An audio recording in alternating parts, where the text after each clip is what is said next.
overhead press, or what we call a shoulder press, certain things have to be biomechanically sound, which means right. Your form has to be on point. And I'll tell you why. The shoulder joint is the most flexible, mobile, and vulnerable joint. It can do a lot of things: up, down, pull, circulate, rotate, whatever, right?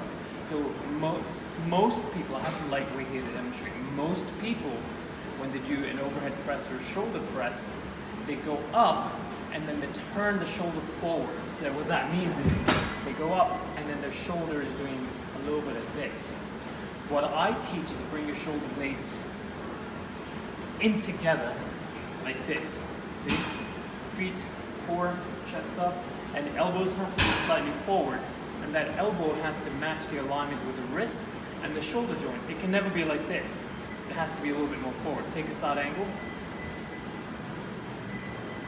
See that? See how the elbow is forward? It's never like this.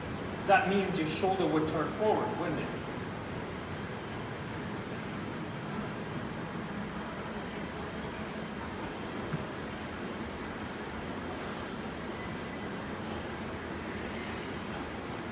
One more.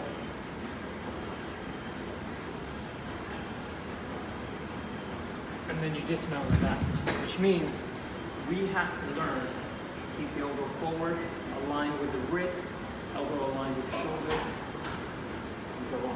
What you notice is you actually feel these guys and these guys working, not just this guy. So be careful with your form. Good luck.